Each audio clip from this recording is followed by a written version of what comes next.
Hello there. I'm your imaginary friend. Today, I'd like to continue on and hopefully finish up the history of the Caliph Vathek by William Beckford. If you haven't heard me reading part one, that's probably a good place to start. If, on the other hand, you have heard part one, but you haven't heard part two, this is the third of our readings here. So catch up on that second one before you let's dive into. And also, as always, bear in mind that there may be some things in here that may be a little disturbing because, yeah, that's kind of the point of this whole thing. You've seen the first two, so you know what you're in for. Where were we? But took themselves for protection to one another's arms. That's where we ended. In the morning, which was lowering and rainy, the dwarfs mounted high poles like minarets, and called them to prayers.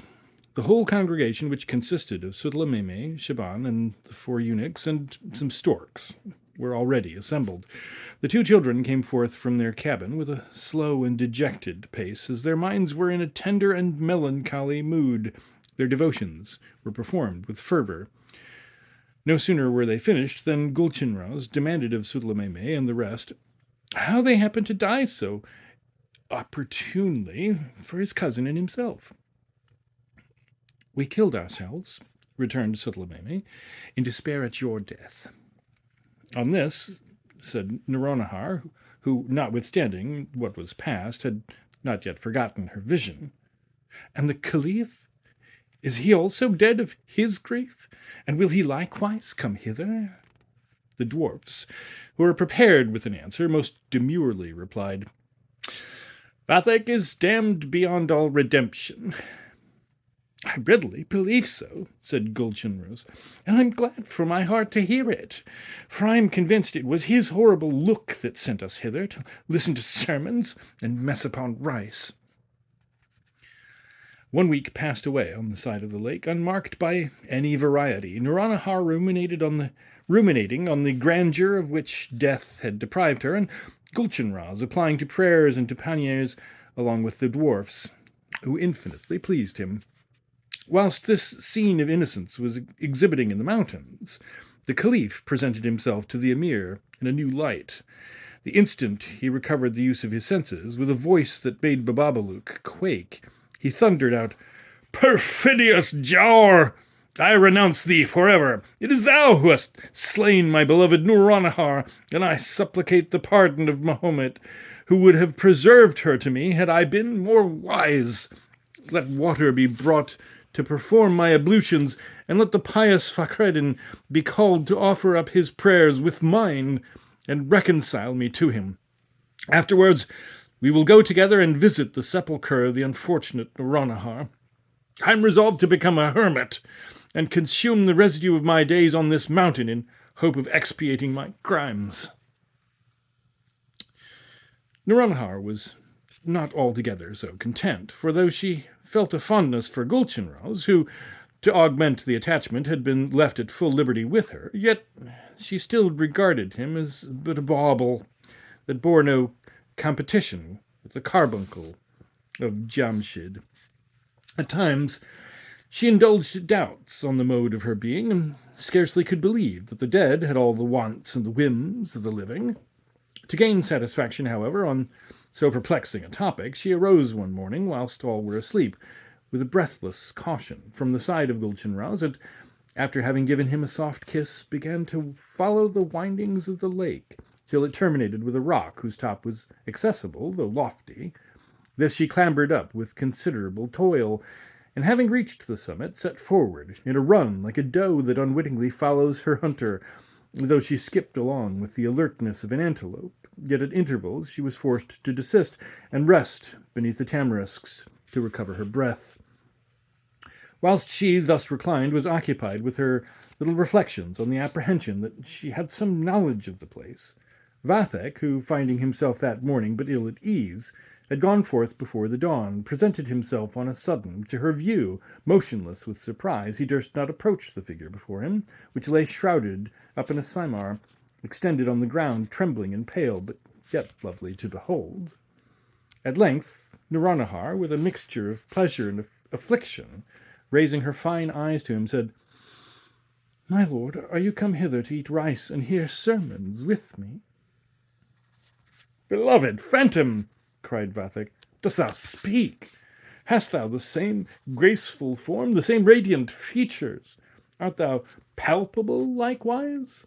And eagerly embracing her, added, "Here are limbs and a bosom animated with a gentle warmth. What can such a prodigy mean?"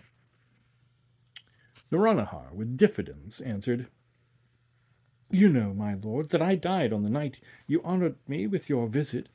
My cousin maintains it was from one of your glances, but I cannot believe him, for to me they seem not so dreadful.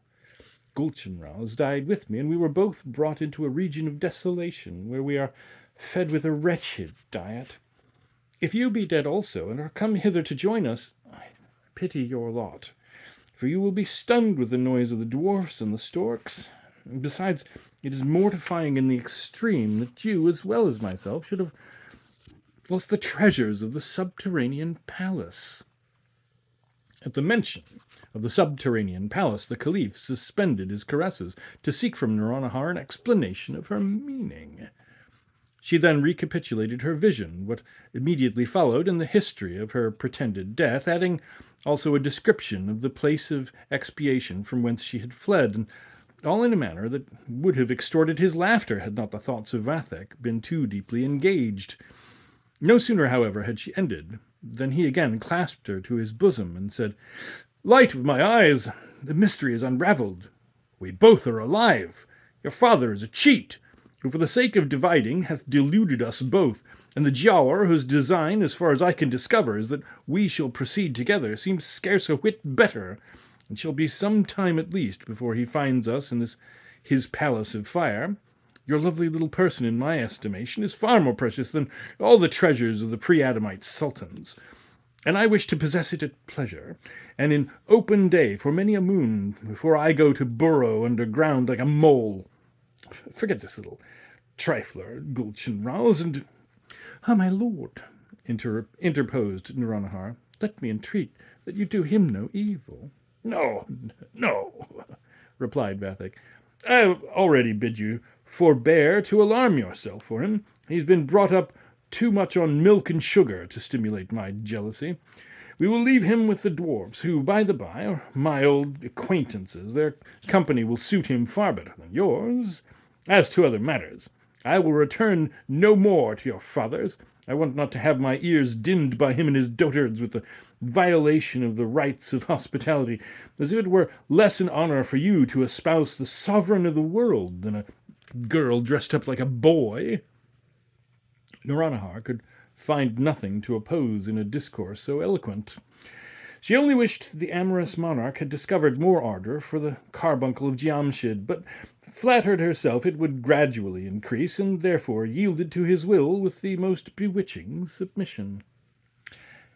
When the Caliph judged it proper, he called for Bababalouk, who was asleep in the cave of Maimoune, and dreaming that the phantom of Nouronihar, having mounted him once more on her swing, had just given him such a jerk that he one moment soared above the mountains, and the next sunk into the abyss. Starting from his sleep at the voice of his master, he ran gasping for breath, and had nearly fallen backward at the sight, as he believed, of the spectre by whom he had so lately been haunted in his dreams. "Ah, my lord," cried he, recoiling 10 steps, and covering his eyes with both hands, "do you then perform the office of a ghoul? 'Tis true you have dug up the dead, yet hope not to make her your prey, for after all she hath caused me to suffer. She is even wicked enough to prey upon you." "Cease thy folly," said Vathek, "and thou shalt soon be convinced that it is Nouronihar herself, alive and well, whom I clasp to my breast. Go only and pitch my tents in the neighbouring valley. There will I fix my abode with this beautiful tulip, whose colours I shall soon restore. There exert thy best endeavours to procure whatever can augment the enjoyments of life, till I shall disclose to thee more of my will." The news of so unlucky an event soon reached the ears of the Emir, who abandoned himself to grief and despair, and began, as did all his old greybeards, to begrime his visage with ashes. A total supineness ensued. Travellers were no longer entertained, no more plaisters were spread, and instead of the charitable activity that had distinguished this asylum, the whole of its inhabitants exhibited only faces of a half-cubit long, and uttered groans that accorded with their forlorn situation. Though Fakreddin bewailed his daughter as lost to him forever, yet Gulchenrouz was not forgotten. He dispatched immediate instructions to Sudalameme, Shaban, and the dwarfs, enjoining them not to undeceive the child in respect to his state, but, under some pretence, to convey him far from the lofty rock at the extremity of the lake to a place which he should appoint as safer from danger, for he suspected that Vathek intended him evil. Gulchenrouz, in the meanwhile, was filled with amazement at not finding his cousin, nor were the dwarfs at all less surprised, but Sudalameme, who had more penetration, immediately guessed what had happened. Gulchenrouz was amused with the delusive hope of once more embracing Naranahar in the interior recesses of the mountain, where the ground, strewed over with orange blossoms and jasmines, offered beds much more inviting than the withered leaves in their cabin, where they might accompany with their voices the sounds of their lutes and chase butterflies in concert. Sudalameme was far gone in this sort of description when one of the four eunuchs beckoned her aside to apprise her of the arrival of a messenger from their fraternity, who had explained the secret of the flight of Naranahar and brought the commands of the emir. A council with Shaban and the dwarfs was immediately held. Their baggage being stowed in consequence of it, they embarked in a shallop, and quietly sailed with the little one, who acquiesced in all their proposals. Their voyage proceeded in the same manner till they came to the place where the lake sinks beneath the hollow of the rock. But as soon as the bark had entered it, and Gulchenrouz found himself surrounded with darkness, he was seized with a dreadful consternation, and incessantly uttered the most piercing outcries, for he now was persuaded he should actually be damned for having taken too much freedom in his lifetime with his cousin. But let us return to the Caliph, and her who ruled over his heart. Bababaluk had pitched the tents and closed up the extremities of the valley with magnificent screens of India cloth, which were guarded by Ethiopian slaves with their drawn sabres. To preserve the verdure of this beautiful enclosure in its natural freshness, the white eunuchs were continually round it with their red water vessels. The waving of fans was heard near the imperial pavilion, where, by the voluptuous light that glowed through the muslins, the Caliph enjoyed at full view all the attractions of Naranahar. Inebriated with delight, he was all ear to her charming voice, which accompanied the lute, while she was not less captivated with his descriptions of Samarra and the Tower full of wonders, but especially with his relation of the adventure of the ball and the chasm of the Giaour with its ebony portal. In this manner they conversed for a day and a night. They bathed together in a basin of black marble which admirably relieved the fairness of Naranahar. Bababaluk, whose good graces this beauty had regained, spared no attention that their repasts might be served up with the minutest exactness. Some exquisite rarity was ever placed before them, and he sent even to Shiraz for that fragrant and delicious wine which had been hoarded up in bottles prior to the birth of Mahomet. He had excavated little ovens in the rock to bake the nice manchettes which were prepared by the hands of Naranahar, from whence they had derived a flavour so grateful to Vathek that he regarded the ragouts of his other wives as entirely mawkish, whilst they would have died at the emirs of chagrin at finding themselves so neglected, if Fakreddin, notwithstanding his resentment, had not taken pity upon them. The Sultana Dilara, who till then had been the favourite, took this dereliction of the Caliph to heart with a vehemence natural to her character, for during her continuance in favour she had imbibed from Vathek many of his extravagant fancies, and was fired with impatience to behold the superb tombs of Istakar and the palace of 40 columns. Besides, having been brought up amongst the Magi, she had fondly cherished the idea of the Caliph's devoting himself to the worship of fire. Thus his voluptuous and desultory life with her rival was to her a double source of affliction. The transient piety of Vathek had occasioned her some serious alarms, but the present was an evil of far greater magnitude. She resolved, therefore, without hesitation, to write to Carathis, and acquaint her that all things went ill, that they had eaten, slept, and revelled in an old emir's, whose sanctity was very formidable, and that after all, the prospect of possessing the treasures of the pre-Adamite sultans was no less remote than before. This letter was entrusted to the care of 2 woodmen, who were at work on one of the great forests of the mountains, and being acquainted with the shortest cuts, arrived in 10 days at Samarah. The Princess Carathis was engaged at chess with Murakanabad when the arrival of these woodfellers was announced. She, after some weeks of Vathek's absence, had forsaken the upper regions of her tower, because everything appeared in confusion among the stars, whom she consulted relative to the fate of her son. In vain did she renew her fumigations and extend herself on the roof to obtain mystic visions. Nothing more could she see in her dreams than pieces of brocade, nosegays of flowers, and other unmeaning gewgaws. These disappointments had thrown her into a state of dejection, which no drug in her power was sufficient to remove. Her only resource was in Murakanabad, who was a good man, and endowed with a decent share of confidence, yet whilst in her company he never thought himself on roses. No person knew aught of Vathek, and 1,000 ridiculous stories were propagated at his expense. The eagerness of Carathis may be easily guessed at receiving the letter, as well as her rage at reading the dissolute conduct of her son. "Is it so?" said she. "Either I will perish, or Vathek shall enter the palace of fire. Let me expire in flames, provided he may reign on the throne of Soliman." Having said this, and whirled herself round in a magical manner which struck Murakanabad with such terror as caused him to recoil, she ordered her great camel Al-Bufaki to be brought, and the hideous Nerkes with the unrelenting Kafur to attend. "I require no other retinue," said she to Murakanabad. "I am going on affairs of emergency, a truce, therefore, to parade. Take you care of the people, fleece them well in my absence, for we shall expend large sums, and one knows not what may betide."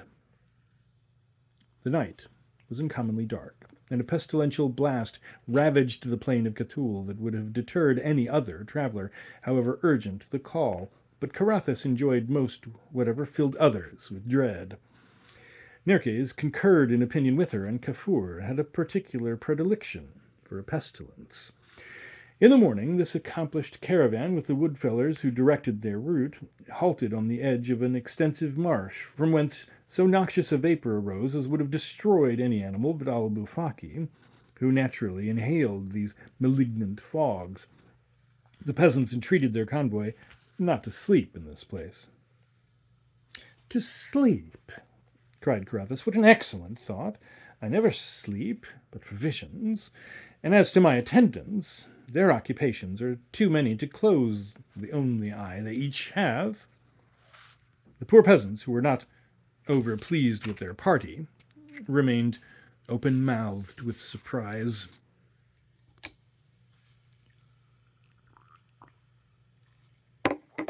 Carathis alighted, as well as her negresses, and severally stripping off their outer garments, they all ran in their drawers to cull from those spots where the sun shone fiercest the venomous plants that grew on the marsh.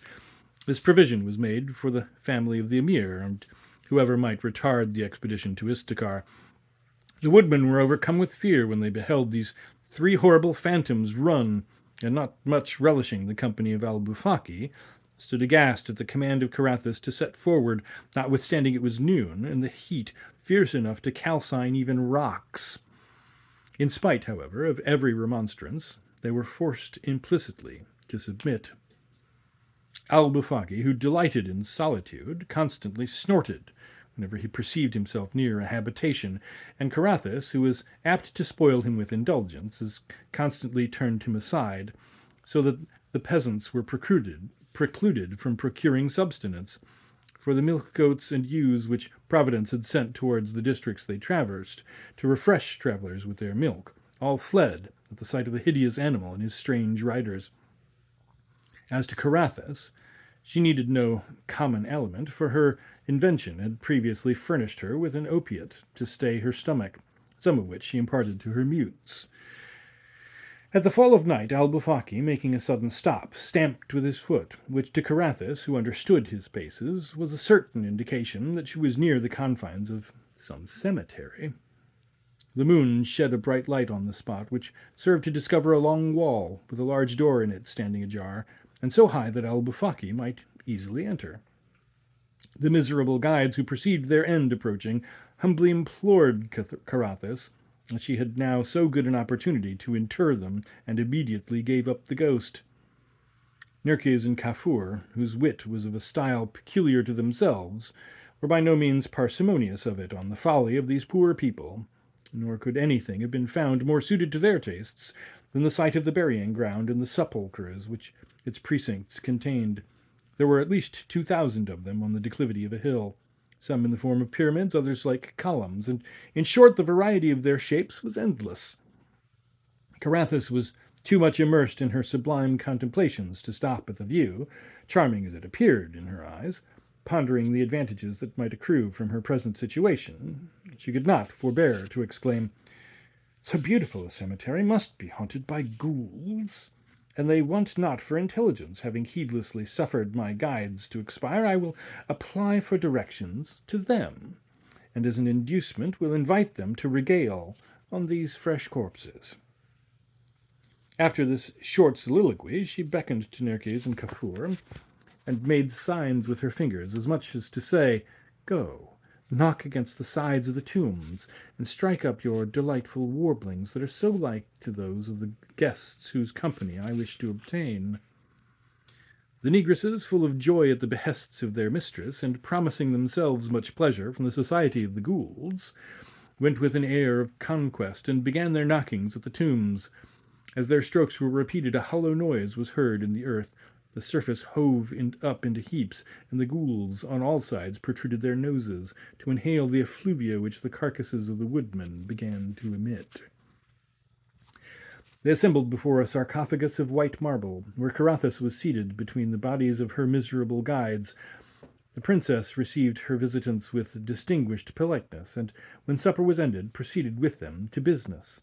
Having soon learnt from them everything she wished to discover, it was her intention to set forward forthwith on her journey, but her negresses, who were forming tender connections with the ghouls, importuned her with all their fingers to wait at least till dawn. Carathis, however, being chastity in the abstract, and an implacable enemy to love and repose, at once rejected their prayer, mounted Al-Bufaki, and commanded them to take their seats in a moment. 4 days and 4 nights she continued her route, without turning to the right hand or left. On the 5th she traversed the mountains and half-burnt forests, and arrived on the 6th before the beautiful screens which concealed from all eyes the voluptuous wanderings of her son. It was daybreak, and the guards were snoring on their posts in careless security, when the rough trot of Al-Bufaki awoke them in consternation. Imagining that a group of spectres ascended from the abyss was approaching, they all, without ceremony, took to their heels. Vathek was at that instant with Nouronihar in the bath, hearing tales and laughing at Bababaluk, who related them. But no sooner did the outcry of his guards reach him than he flounced from the water like a carp, and as soon threw himself back at the sight of Carathis, who was advancing with her negresses upon Al-Bufaki, broke through the muslin awnings and veils of the pavilion. At this sudden apparition, Nouronihar, for she was not at all times free from remorse, fancied that the moment of celestial vengeance was come, and clung about the Caliph in amorous despondence. Carathis, still seated on her camel, foamed with indignation at the spectacle which obtruded itself on her chaste view. She thundered forth without check or mercy, "Thou double-headed and four-legged monster, what means all this winding and writhing? Art thou not ashamed to be seen grasping this limber sapling in preference to the sceptre of the pre-Adamite sultans? Is it then for this paltry doxy that thou hast violated the conditions in the parchment of our Giaour? Is it on her thou hast lavished thy precious moments? Is this the fruit of the knowledge I have taught thee? Is this the end of thy journey? Tear thyself from the arms of this little simpleton, drown her in the water before me, and instantly follow my guidance." In the first ebullition of this fury, Vathek resolved to make a skeleton of Al-Bufaki and to stuff the skins of Carathis and her blacks. But the ideas of the Giaour, the palace of Istakar, the sabres and the talismans, flashing before his imagination with the simultaneousness of lightning, he became more moderate, and said to his mother in a civil but decisive tone, "Dread lady, you shall be obeyed, but I will not drown Nouronihar. She is sweeter to me than a Mirabalin comfit, and is enamoured of carbuncles, especially that of Jamshid, which hath also been promised to be conferred upon her. She therefore shall go along with us, for I intend to repose with her beneath the canopies of Soliman. I can sleep no more without her." "Be it so," replied Carathis, alighting, and at the same time committing Al-Bufaki to the charge of her women. Nouronihar, who had not yet quitted her hold, began to take courage, and said, with an accent of fondness to the Caliph, "Dear sovereign of my soul, I will follow thee, if it be thy will, beyond the Kaf in the land of the Afrits. I will not hesitate to climb for thee the nest of the Simurgh, who, this lady excepted, is the most awful of created existences." "We have here, then," subjoined Carathis, "a girl both of courage and science." Nouronihar had certainly both, but notwithstanding all her firmness, she could not help casting back a look of regret upon the graces of her little Gulchenrouz, and the days of tenderness she had participated with him. She even dropped a few tears, which Carathis observed, and inadvertently breathed out with a sigh. "Alas, my gentle cousin, what will become of him?" Vathek at this apostrophe knitted up his brows, and Carathis inquired what it could mean. "She is preposterously sighing after a stripling with languishing eyes and soft hair, who loves her," said the Caliph. "Where is he?" asked Carathis. "I must be acquainted with this pretty child, for," added she, lowering her voice, "I design, before I depart, to regain the favour of the Giaour. There is nothing so delicious in his estimation as the heart of a delicious boy, palpitating with the first tumults of love." Vathek, as he came from the bath, commanded Bababalouk to collect the women and other movables of his harem, embody his troops, and hold himself in readiness to march in 3 days, whilst Carathis retired alone to a tent, where the Giaour solaced her with encouraging visions. But at length waking, she found at her feet Nerkes and Kafur, who informed her by their signs that, having led Al-Bufaki to the borders of a lake to browse on some moss that looked tolerably venomous, they had discovered certain blue fishes of the same kind with those in the reservoir at the top of the tower. "Aha," said she, "I will go thither to them. These fish are past doubt of a species that by a small operation I can render oracular. They may tell me where this little Gulchenrouz is, whom I am bent upon sacrificing." Having thus spoken, she immediately set out with her swarthy retinue.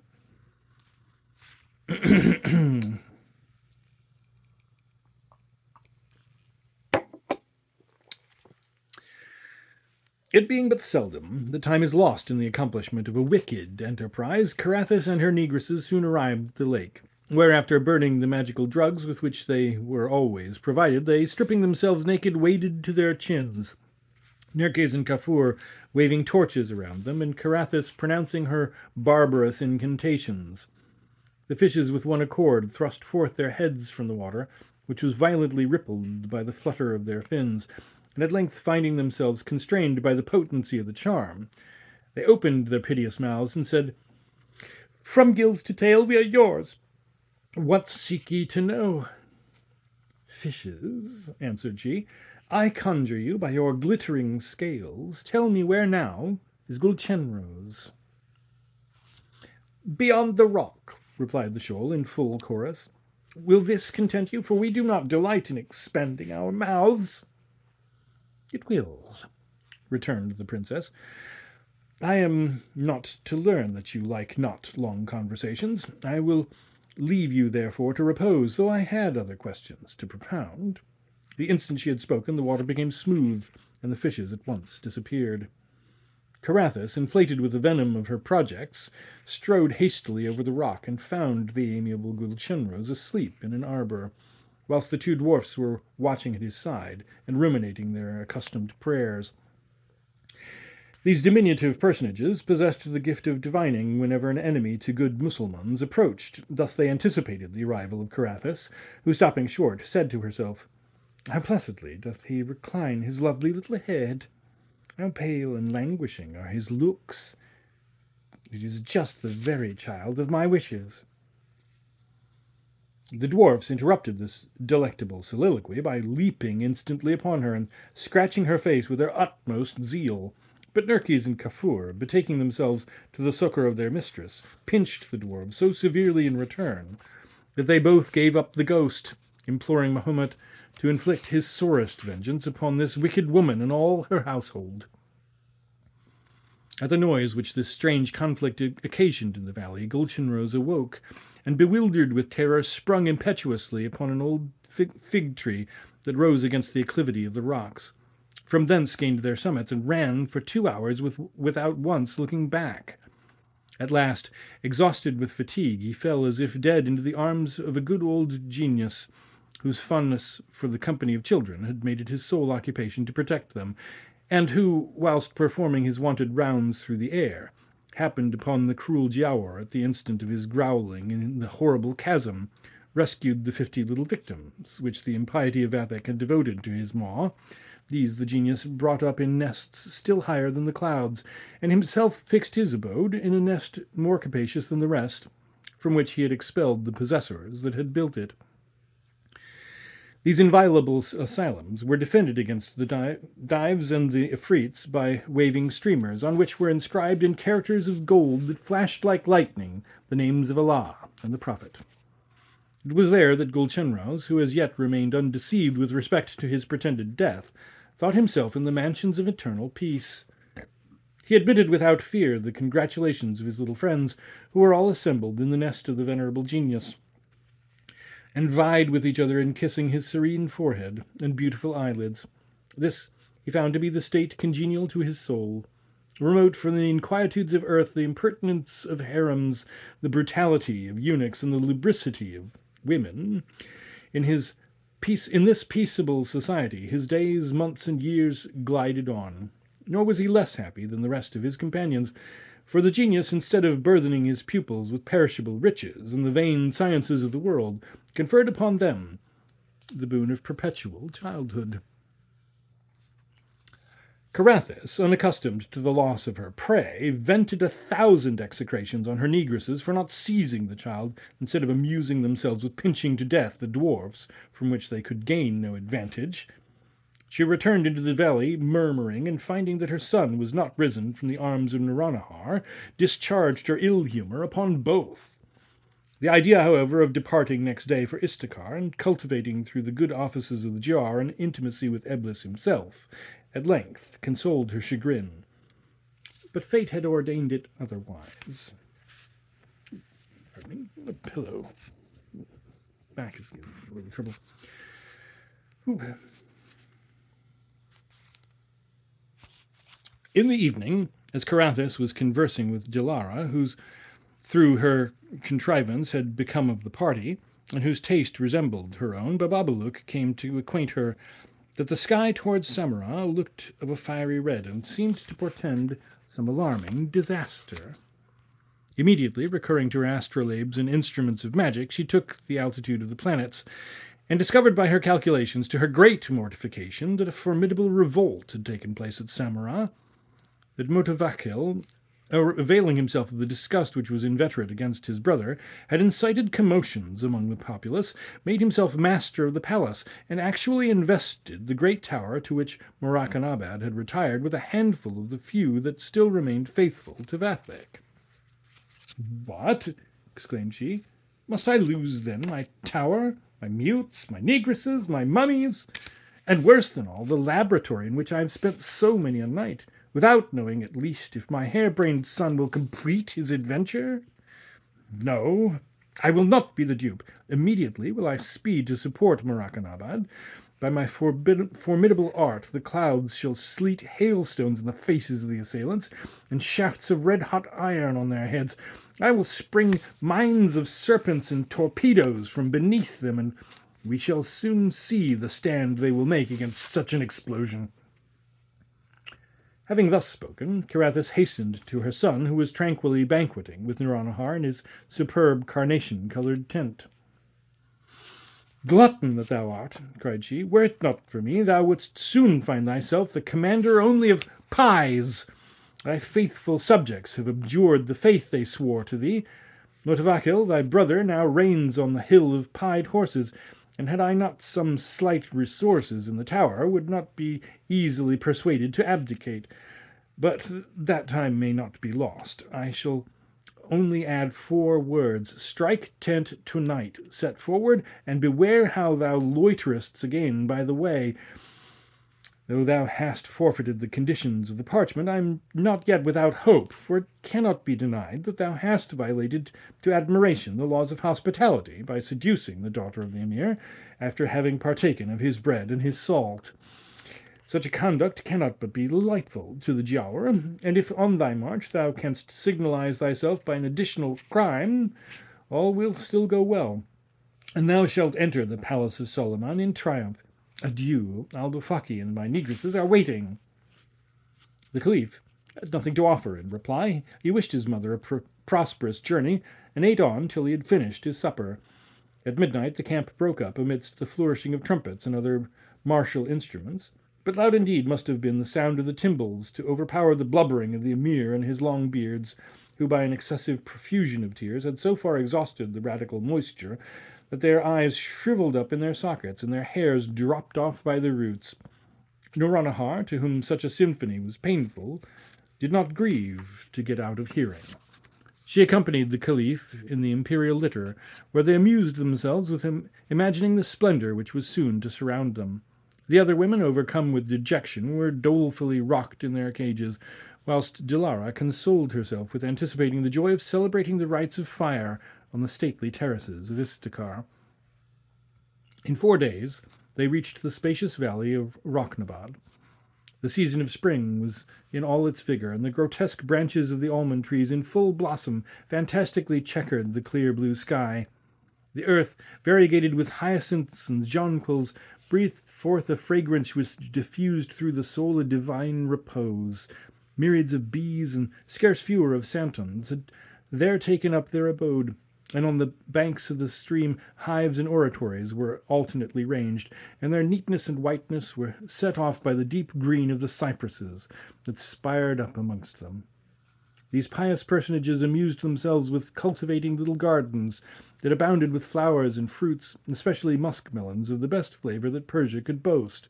Sometimes dispersed over the meadow, they entertained themselves with feeding peacocks whiter than snow, and turtles more blue than the sapphire. In this manner were they occupied when the harbingers of the imperial procession began to proclaim, "Inhabitants of Roknabad, prostrate yourselves on the brink of your pure waters, and tender your thanksgivings to heaven, that vouchsafeth to show you a ray of its glory. For lo, the commander of the faithful draws near."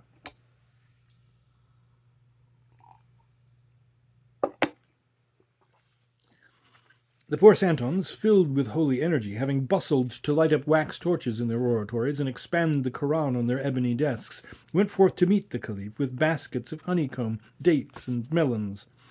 But whilst they were advancing in solemn procession, and with measured steps, the horses, camels, and guards wantoned over their tulips and other flowers, and made a terrible havoc amongst them.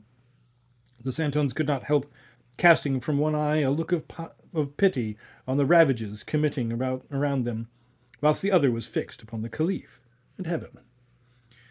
Nouronihar, enraptured with the scenery of a place which brought back to her remembrance of the pleasing solitudes where her infancy had passed, entreated Vathek to stop, but he, suspecting that each oratory might be deemed by the Giaour a distinct habitation, commanded his pioneers to level them all.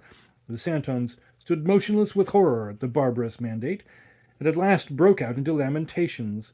But these were uttered with so ill a grace that Vathek bade his eunuchs to kick them from his presence. He then descended from the litter with Nouronihar. Then they sauntered together in the meadow, and amused themselves with culling flowers, and passing 1,000 pleasantries on each other. But the bees, who were staunch Mussulmans, thinking it their duty to revenge the insult on their dear masters, the Santons, assembled so zealously to do it with effect, that the Caliph and Nouronihar were glad to find their tents prepared to receive them. Bababaluk, who in capacity of purveyor had acquitted himself with applause as to peacocks and turtles, lost no time in consigning some dozens to the spit, and as many more to be fricasseed.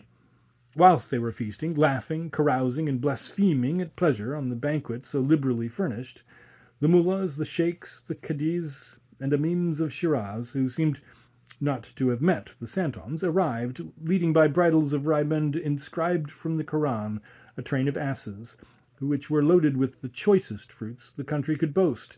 Having presented their offerings to the Caliph, they petitioned him to honour their city and mosques with his presence.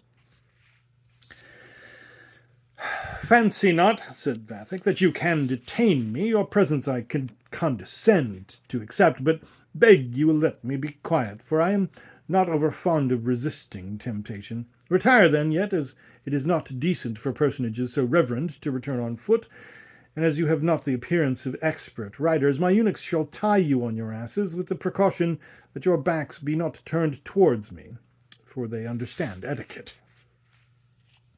In this deputation were some high-stomached sheikhs who, taking Vathek for a fool, scrupled not to speak their opinion. These Bababaluk girded with double cords, and having well disciplined their asses with nettles behind, they all started with a preternatural alertness, plunging, kicking, and running foul of each other in the most ludicrous manner imaginable. Nouronihar and the Caliph mutually contended who should most enjoy so degrading a sight. They burst out in volleys of laughter to see the old men and their asses fall into the stream.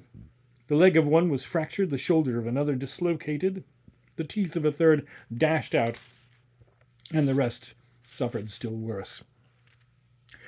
2 days more, undisturbed by fresh embassies, having been devoted to the pleasures of Ruknabad, the expedition proceeded, leaving Shiraz on the right, and verging towards a large plain, from whence were discernible on the edge of the horizon the dark summits of the mountains of Istakar. At this prospect, the Caliph and Nouronihar were unable to repress their transports. They bounded from their litter to the ground, and broke forth into such wild exclamations as amazed all within hearing. Interrogating each other, they shouted, "Are we not approaching the radiant palace of light, or gardens more delightful than those of Shaddad?" Infatuated mortals, they thus indulged delusive conjecture, unable to fathom the decrees of the Most High. The good genie, who had not totally relinquished the superintendence of Vathek, repairing to Mahomet in the 7th heaven, said, "Merciful prophet, stretch forth thy propitious arms towards thy vicegerent, who is ready to fall irretrievably into the snare which his enemies, the Dives, have prepared to destroy him. The Giaour is awaiting his arrival in the abominable palace of fire, where if he once set his foot, his perdition will be inevitable." Mahomet answered with an air of indignation, "He hath too well deserved to be resigned to himself, but I permit you to try if one effort more will be effectual to divert him from pursuing his ruin." One of these beneficent genii, assuming without delay the exterior of a shepherd, more renowned for his piety than all the dervises and santons of the region, took his station near a flock of white sheep on the slope of a hill, and began to pour forth from his flute such airs of pathetic melody as subdued the very soul, and awakening remorse, drove far from it every frivolous fancy. At these energetic sounds the sun hid himself beneath a gloomy cloud, and the waters of 2 little lakes, that were naturally clearer than crystal, became of a colour like blood. The whole of this superb assembly was involuntarily drawn towards the declivity of the hill. With downcast eyes they all stood abashed, each upbraiding himself with the evil he had done. The heart of Dilara palpitated, and the chief of the eunuchs, with a sigh of contrition, implored pardon of the women, whom for his own satisfaction it so often tormented. Vathek and Nouronihar turned pale in their litter, and regarding each other with haggard looks, reproached themselves, the one with 1,000 the blackest crimes, 1,000 projects of impious ambition, the other with the desolation of her family and the perdition of the amiable Gulchenrouz. Nouronihar persuaded herself that she heard in the fatal music the groans of her dying father, and Vathek the sobs of the 50 children he had sacrificed to the Giaour. Amidst these complicated pangs of anguish, they perceived themselves impelled towards the shepherd, whose countenance was so commanding that Vathek for the first time felt overawed, whilst Nouronihar concealed her face with her hands. The music paused, and the genius, addressing the Caliph, said, "Deluded prince, to whom Providence hath confided the care of innumerable subjects, is it thus that thou fulfillest thy mission? Thy crimes are already completed, and art thou now hastening towards thy punishment? Thou knowest that beyond these mountains Eblis and his accursed dives hold their infernal empire, and seduced by a malignant phantom thou art proceeding to surrender thyself to them. This moment is the last grace allowed thee. Abandon thy atrocious purpose. Return. Give back Nouronihar to her father, who still retains a few sparks of life.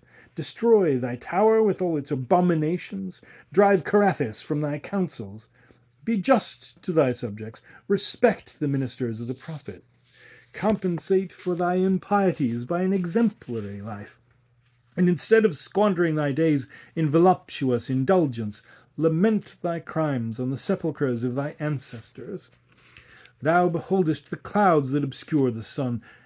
At the instant he recovers his splendor, if thy heart be not changed, the time of mercy assigned thee will be past forever." Vathek, depressed with fear, was on the point of prostrating himself at the feet of the shepherd, whom he perceived to be of a nature superior to man. But his pride prevailing, he audaciously lifted his head, and glancing at him one of his terrible looks, said, "Whoever thou art, withhold thy useless admonitions. Thou wouldst either delude me, or art thyself deceived. If what I have done be so criminal as thou pretendest, there remains not for me a moment of grace. I have traversed a sea of blood to acquire a power which will make thy equals tremble. Deem not that I shall retire when in view of the port, or that I will relinquish her who is dearer to me than either my life or thy mercy. Let the sun appear, let him illumine my career, it matters not where it may end." On uttering these words, which made even the genius shudder, Vathek threw himself into the arms of Nouronihar and commanded that his horse should be forced back to the road. There was no difficulty in obeying these orders, for the attraction had ceased, the sun shone forth in all his glory, and the shepherd vanished with a lamentable scream. The fatal impression of the music of the genius remained, notwithstanding, in the heart of Vathek's attendants. They viewed each other with looks of consternation. At the approach of night almost all of them escaped, and of this numerous assemblage there only remained the chief of the eunuchs, some idolatrous slaves, Dilara, and a few other women who, like herself, were votaries of the religion of the Magi. The Caliph, fired with the ambition of prescribing laws to the intelligences of darkness, was but little embarrassed at this dereliction. The impetuosity of his blood prevented him from sleeping, nor did he encamp any more as before. Nouronihar, whose impatience, if possible, exceeded his own, importuned him to hasten his march, and lavished on him 1,000 caresses to beguile all reflection. She fancied herself already more potent than Balkis, and pictured to her imagination the genie falling prostrate at the foot of her throne. In this manner they advanced by moonlight till they came within view of the 2 towering rocks that form a kind of portal to the valley, at whose extremity rose the vast ruins of Istakar. Aloft on the mountain glimmered the fronts of various royal mausoleums, the horror of which was deepened by the shadows of night.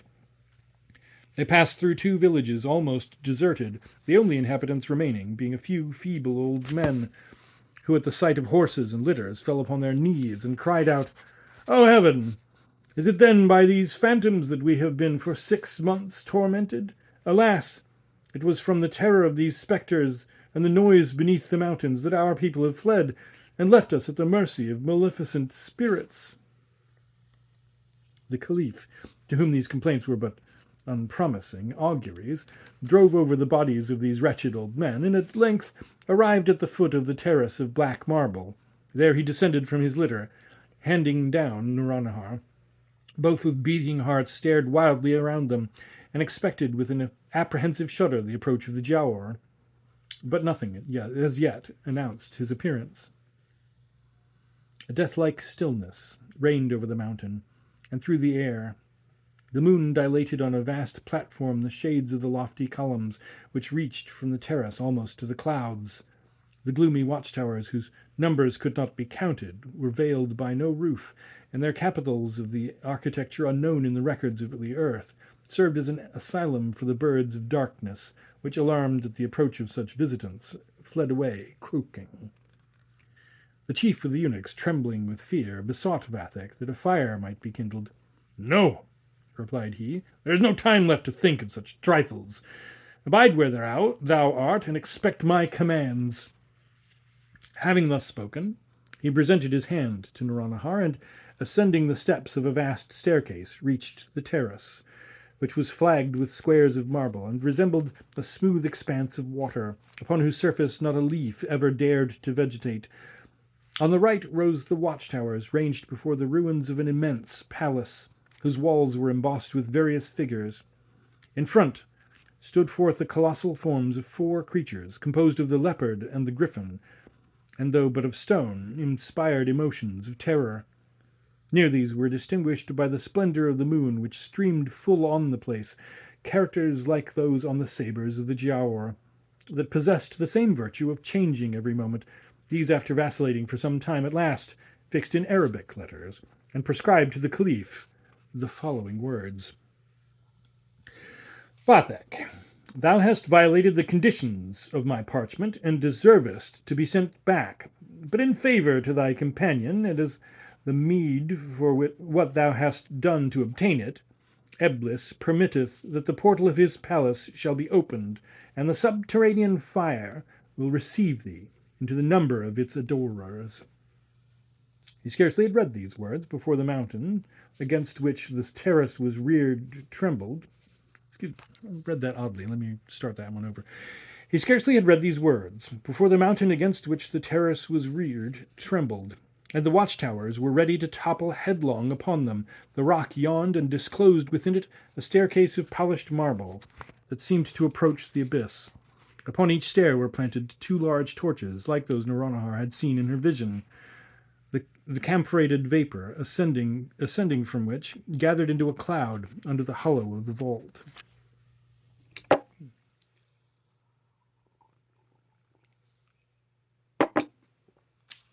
Excuse me. This appearance, instead of terrifying, gave new courage to the daughter of Fakreddin.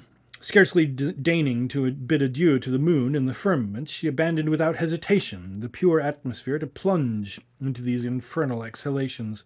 The gait of those impious personages was haughty and determined. As they descended by the effulgence of the torches, they gazed upon each other with mutual admiration, and both appeared so resplendent that they already esteemed themselves spiritual intelligences. The only circumstance that perplexed them was their not arriving at the bottom of the stairs. On hastening their descent with an ardent impetuosity, they felt their steps accelerated to such a degree that they seemed not walking but falling from a precipice. Their progress, however, was at length impeded by a vast portal of ebony, which the Caliph without difficulty recognized. Here the Giaour awaited them with the key in his hand. "You are welcome," said he to them with a ghastly smile. "In spite of Mahomet and all his dependents, I will now admit you into that place where you have so highly merited a place." Whilst he was uttering these words, he touched the enamelled lock with his key, and the doors at once expanded, with a noise still louder than the thunder of the mountains, and as suddenly recoiled the moment they had entered. The Caliph and Nouronihar beheld each other with amazement at finding themselves in a place which, though roofed with a vaulted ceiling, was so spacious and lofty that at first they took it for an immeasurable plain. But their eyes, at length growing familiar to the grandeur of the objects at hand, extended their view to those at a distance, and discovered rows of columns and arcades, which gradually diminished till they terminated in a point radiant as the sun, where he darts his last beams athwart the ocean. The pavement, strewed over with gold dust and saffron, exhaled so subtle an odour as almost overpowered them. They, however, went on and observed an infinity of censers, in which ambergris and the wood of aloes were continually burning. Between the several columns were placed tables, each spread with a profusion of viands and wines of every species, sparkling in vases of crystal. A throng of genii and other fantastic spirits of each sex danced in troops at the sound of music which issued from beneath. In the midst of this immense hall, a vast multitude was incessantly passing, who severally kept their right hands on their hearts, without once regarding anything around them. They had all the livid paleness of death. Their eyes, deep sunk in their sockets, resembled those phosphoric meteors that glimmer by night in places of interment. Some stalked slowly on, absorbed in profound reverie. Some, shrieking with agony, ran furiously about, like tigers wounded with poisoned arrows, whilst others, grinding their teeth in rage, foamed along, more frantic than the wildest maniac. They all avoided each other, and though surrounded by a multitude that no one could number, each wandered at random, unheedful of the rest, as if alone on a desert which no foot had trodden. Vathek and Naranahar, frozen with terror at a sight so baleful, demanded of the Giaour what these appearances might mean, and why these ambulating spectres never withdrew their hands from their hearts. "Perplex not yourselves," replied he bluntly, "with so much. At once you will soon be acquainted with all. Let us haste and present you to Eblis." They continued their way through the multitude, but notwithstanding their confidence at first, they were not sufficiently composed to examine with attention the various perspectives of halls and of galleries that opened on the right hand and left, which were all illuminated by torches and braziers, whose flames rose in pyramids to the centre of the vault. At length they came to a place where long curtains, brocaded with crimson and gold, fell from all parts in striking confusion. Here the choirs and dances were heard no longer. The light which glimmered came from afar. After some time, Vathek and Naranahar perceived a gleam brightening through the drapery, and entered a vast tabernacle carpeted with the skins of leopards. An infinity of elders with streaming beards and afrits in complete armour had prostrated themselves before the ascent of a lofty eminence, on the top of which, upon a globe of fire, sat the formidable Eblis. His person was that of a young man, whose noble and regular features seemed to have been tarnished by malignant vapours. In his large eyes appeared both pride and despair. His flowing hair retained some resemblance to that of an angel of light. In his hand, which thunder had blasted, he swayed the iron sceptre that causes the monster Oranabad, the Afrits, and all the powers of the abyss to tremble. At his presence the heart of the Caliph sank within him, and for the first time he fell prostrate on his face. Naranahar, however, though greatly dismayed, could not help admiring the person of Eblis, for she expected to have seen some stupendous giant.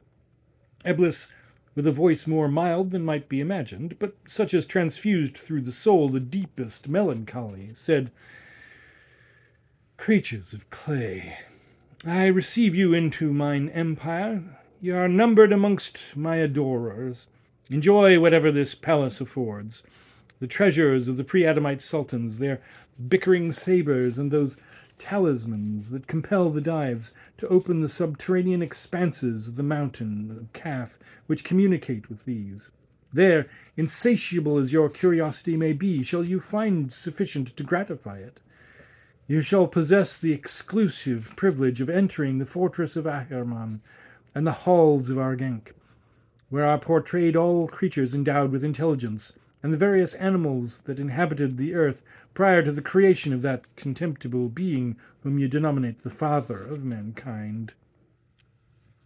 Vathek and Naranahar, feeling themselves revived and encouraged by this harangue, eagerly said to the Giaour, "Bring us instantly to the place which contains these precious talismans."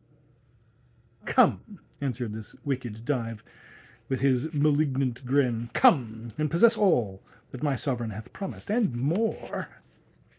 He then conducted them into a long aisle adjoining the tabernacle, preceding them with hasty steps, and followed by his disciples with the utmost alacrity. They reached, at length, a hall of great extent, and covered with a lofty dome, around which appeared 50 portals of bronze, secured with as many fastenings of iron. A funereal gloom prevailed over the whole scene. Here, upon 2 beds of incorruptible cedar, lay recumbent the fleshless forms of the pre-Adamite kings, who had been monarchs of the whole earth. They still possessed enough of life to be conscious of their deplorable condition. Their eyes retained a melancholy motion. They regarded each other with looks of the deepest dejection, each holding his right hand motionless on his heart. At their feet were inscribed the events of their several reigns, their power, their pride, and their crimes. Soliman Rad, Soliman Daki, and Soliman Dijan ben Jan, who, after having chained up the Dives in the dark caverns of Kaf, became so presumptuous as to doubt of the supreme power. All these maintained great state, though not to be compared with the eminence of Soliman ben Daoud. This king, so renowned for his wisdom, was on the loftiest elevation, and placed immediately under the dome.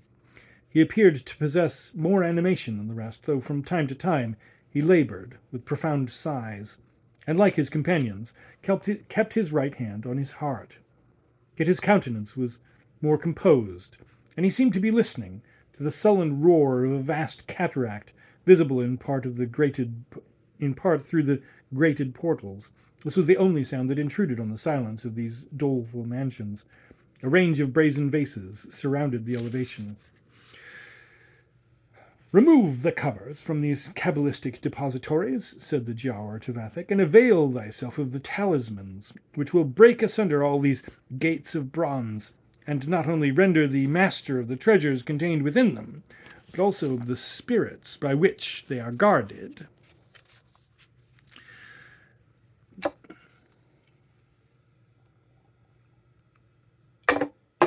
The Caliph, whom this ominous preliminary had entirely disconcerted, approached the vases with faltering footsteps, and was ready to sink with terror when he heard the groans of Soliman. As he proceeded, a voice from the livid lips of the prophet articulated these words: "In my lifetime I filled a magnificent throne, having on my right hand 12,000 seats of gold, where the patriarchs and the prophets heard my doctrines. On my left the sages and doctors upon as many thrones of silver were present at all my decisions. Whilst I thus administered justice to innumerable multitudes, the birds of the air, librating over me, served as a canopy from the rays of the sun. My people flourished, and my palace rose to the clouds. I erected a temple to the Most High, which was the wonder of the universe. But I basely suffered myself to be seduced by the love of women, and a curiosity that could not be restrained by sublunary things. I listened to the counsels of Ahriman and the daughter of Pharaoh, and adored fire and the hosts of heaven. I forsook the holy city, and commanded the genii to rear the stupendous palace of Istakar, and the terrace of the watchtowers, each of which was consecrated to a star. There, for a while, I enjoyed myself in the zenith of glory and pleasure. Not only men, but supernatural existences were subject also to my will. I began to think, as these unhappy monarchs around had already thought, that the vengeance of heaven was asleep, when at once the thunder burst my structures asunder and precipitated me hither, where, however, I do not remain like the other inhabitants, totally destitute of hope. For an angel of light hath revealed that, in consideration of the piety of my early youth, my woes shall come to an end, when this cataract shall forever cease to flow. Till then I am in torments, ineffable torments. An unrelenting fire preys on my heart." Having uttered this exclamation, Soliman raised his hands towards heaven in token of supplication, and the Caliph discerned through his bosom, which was transparent as crystal, his heart enveloped in flames. At a sight so full of horror, Nouronihar fell back like one petrified into the arms of Vathek, who cried out with a convulsive sob, "O Giaour, whither hast thou brought us? Allow us to depart, and I will relinquish all thou hast promised. O Mahomet, remains there no more mercy?" "None, none," replied the malicious Dive. "No, miserable prince, thou art now in the abode of vengeance and despair. Thy heart also will be kindled like those of the other votaries of Eblis. A few days are allotted thee previous to this fatal period. Employ them as thou wilt. Recline on these heaps of gold. Command the infernal potentates. Range at thy pleasure through these immense subterranean domains. No barrier shall be shut against thee. As for me, I have fulfilled my mission. I now leave thee to thyself." At these words he vanished. The Caliph and Nouronihar remained in the most abject affliction. Their tears unable to flow, scarcely could they support themselves. At length, taking each other despondingly by the hand, they went faltering from this fatal hall, indifferent which way they turned their steps. Every portal opened at their approach. The Dives fell prostrate before them. Every reservoir of riches was disclosed to their view. But they no longer felt the incentives of curiosity, pride, or avarice. With like apathy they heard the chorus of genii, and saw the stately banquets prepared to regale them. They went wandering on from chamber to chamber, hall to hall, and gallery to gallery, all without bounds or limits, all distinguishable by the same lowering gloom, all adorned with the same awful grandeur, all traversed by persons in search of repose and consolation, but who sought them in vain. For every one carried within him a heart tormented in flames. Shunned by these various sufferers, who seemed by their looks to be upbraiding the partners of their guilt, they withdrew from them to wait in direful suspense the moment which should render them to each other the like objects of terror. "What!" exclaimed Nouronihar, will the time come when I shall snatch my hand from thine?" "Ah," said Vathek, "and shall my eyes ever cease to drink from thine long draughts of enjoyment? Shall the moments of our reciprocal ecstasies be reflected on with horror? It was not thou that broughtest me hither. The principles by which Carathis perverted my youth have been the sole cause of my perdition." Having given vent to these painful expressions, he called to an Efreet, who was stirring up one of the braziers, and bade him fetch the Princess Carathis from the palace of Samarah. After issuing these orders, the Caliph and Nouronihar continued walking amidst the silent crowd, till they heard voices at the end of the gallery, presuming them to proceed from some unhappy beings who, like themselves, were awaiting their final doom. They followed the sound, and found it to come from a small square chamber, where they discovered sitting on sofas 5 young men of goodly figure, and a lovely female, who were all holding a melancholy conversation by the glimmering of a lonely lamp. Each had a gloomy and forlorn air, and 2 of them were embracing each other with great tenderness. On seeing the Caliph and the daughter of Fakreddin enter, they arose, saluted, and gave them place. Then he who appeared the most considerable of the group addressed himself thus to Vathek: "Strangers, who doubtless are in the same state of suspense with ourselves, as you do not yet bear your hands on your hearts, if you are come hither to pass the interval allotted previous to the affliction of our common punishment, condescend to relate the adventures that have brought you to this fatal place, and we in return will acquaint you with ours, which deserve but too well to be heard. We will trace back our crimes to their source, though we are not permitted to repent. This is the only employment suited to wretches like us."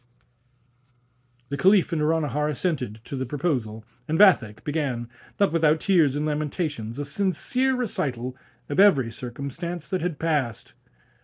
When the afflicting narrative was closed, the young man entered on his own. Each person proceeded in order, and when the 4th prince had reached the midst of his adventures, a sudden noise interrupted him, which caused the vault to tremble and to open. Immediately a cloud descended, which, gradually dissipating, discovered Carathis on the back of an Efreet, who grievously complained of his burden.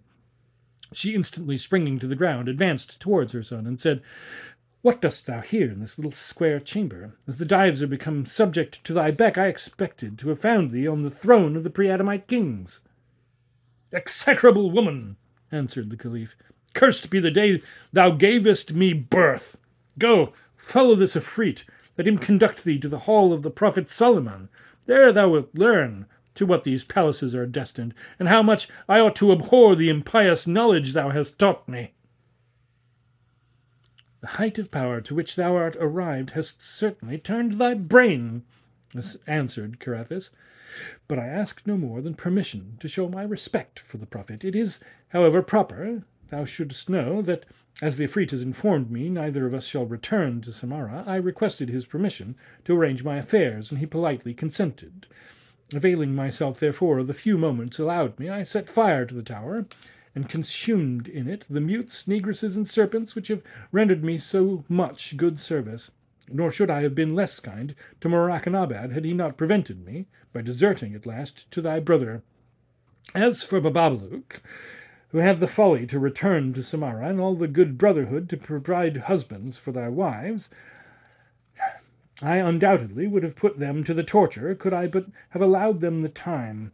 Being, however, in a hurry, I only hung him after having caught him in a snare with thy wives, whilst them I buried alive, by the help of my negresses, who thus spent their last moments greatly to their satisfaction. With respect to Dilara, who ever stood high in my favour, she hath evinced the greatness of her mind by fixing herself near in the service of one of the Magi, and I think will soon be our own." Vathek, too much cast down to express the indignation excited by such a discourse, ordered the Ifrit to remove Carathis from his presence, and continued immersed in thought which his companion durst not disturb. Carathis, however, eagerly entered the dome of Solomon, and without regarding in the least the groans of the prophet, undauntedly removed the covers of the vases, and violently seized on the talismans. Then, with a voice more loud than had hitherto been heard within these mansions, she compelled the Dives to disclose to her the most secret treasures, the most profound stores, which the Ifrit himself had not seen. She passed by rapid descents known only to Eblis and his most favoured potentates, and thus penetrated the very entrails of the earth, where breathes the Sansar, or icy wind of death. Nothing appalled her dauntless soul. She perceived, however, in all the inmates who bore their hands on their hearts a little singularity, not much to her taste. As she was emerging from one of the abysses, Eblis stood forth to her view, but notwithstanding he displayed the full effulgence of his infernal majesty, she preserved her countenance unaltered, and even paid her compliments with considerable firmness. This superb monarch thus answered: "Princess, whose knowledge and whose crimes have merited a conspicuous rank in my empire, thou dost well to employ the leisure that remains, for the flames and torments which are ready to seize on thy heart will not fail to provide thee with full employment." He said this, and was lost in the curtains of his tabernacle. Carathis paused for a moment with surprise, but resolved to follow the advice of Eblis, she assembled all the choirs of genii and all of the Dives to pay her homage. Thus marched she in triumph through a vapour of perfumes, amidst the acclamations of all the malignant spirits, with most of whom she had formed a previous acquaintance. She even attempted to dethrone one of the Solomons for the purpose of usurping his place, when a voice proceeding from the abyss of death proclaimed, "All is accomplished." Instantly the haughty forehead of the intrepid princess was corrugated with agony. She uttered a tremendous yell, and fixed, no more to be withdrawn, her right hand upon her heart, which was become a receptacle of eternal fire. In this delirium, forgetting all ambitious projects and her thirst for that knowledge which should ever be hidden from mortals, she overturned the offerings of the genii, and having execrated the hour she was begotten and the womb that had borne her, glanced off in a whirl that rendered her invisible, and continued to revolve without intermission. At almost the same instant the same voice announced to the Caliph Nuranahar, the 5 princes, and the princess the awful and irrevocable decree. Their hearts immediately took fire, and they at once lost the most precious of the gifts of heaven, hope. These unhappy beings recoiled with looks at the most furious distraction. Vathek beheld in the eyes of Nuranahar nothing but rage and vengeance, nor could she discern aught in his but aversion and despair. The 2 princes, who were friends, until that moment had preserved their attachment, shrank back, gnashing their teeth with mutual and unchangeable hatred. Kalila and his sister made reciprocal gestures of imprecation, whilst the two other princes testified their horror for each other by the most ghastly convulsions and screams that could not be smothered. All severally plunged themselves into the accursed multitude, there to wander in an eternity of unabating anguish. Such was, and such should be, the punishment of unrestrained passions and atrocious actions.